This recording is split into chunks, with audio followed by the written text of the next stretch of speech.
شائعة غامضة ضربت الحائط بكل استقرار يعيش ملك مسن، والسبب كان يخص المملكة العربية السعودية. ملك إسبانيا السابق فجأة يحرم من مخصصاته، ابنه يصدر قرارا صادما أمام العالم، والسبب تحويلة غامضة من السعودية، مبلغ ضخم، مؤسسة في بنما، وعشيقة تظهر فجأة في الصورة. قصة بدأت بهدية وانتهت بإهانة علنية من ابنه الملك الحالي.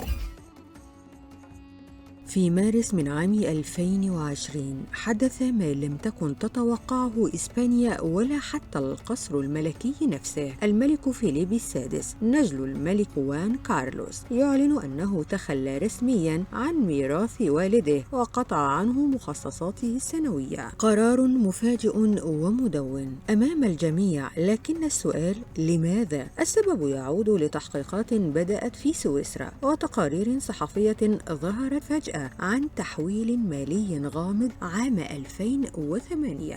القصة تبدأ ب100 مليون دولار حولهم الملك السعودي الراحل عبد الله بن عبد العزيز لحساب مؤسسة بنمية في سويسرا مرتبطة بالملك خوان كارلوس. المبلغ وصف بهدية، لكن مع الوقت الهدية انقلبت لتهمة حتى في نظر أقرب شخص للملك المتقاعد.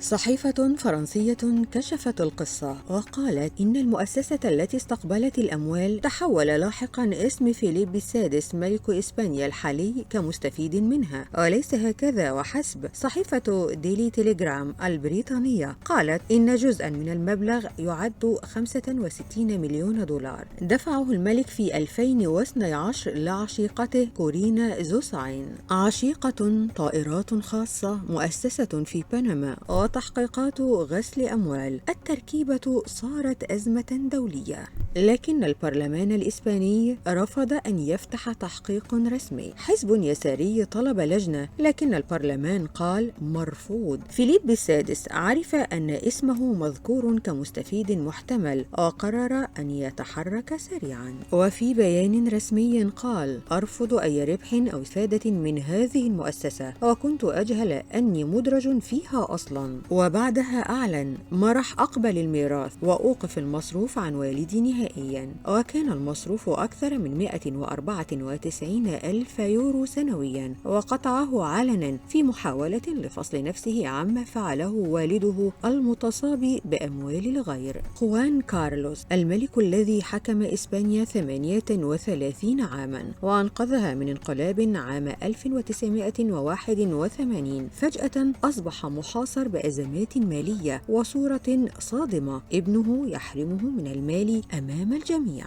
قضية الهدية السعودية فتحت بابا كبيرا على تاريخه. رحلات صيد فيلة مع العشيقة، علاقات غامضة، ومليارات بدون مصدر واضح بادعاء أنها لجمعيات خيرية أو أعمال إنسانية، كما وقع الملك عبد الله في الفخ. بعد كل شيء، الملك الأب تخلى عن العرش عام 2014 تحت الضغط، لكن ما لم يتخلى عنه فيليب السادس هو رغبته في تنظيف صورة التاج الإسباني، حتى لو على حساب والده. في النهاية، الهدية التي بدأت بنية طيبة انتهت بسقوط تاريخي وانهيار علاقة بين ملك وابنه. والسؤال يبقى: هل كانت السعودية تعرف حجم العاصفة التي ستأتي بعد التحويل، أم أن ما جرى كان مجرد بداية لما هو أخطر؟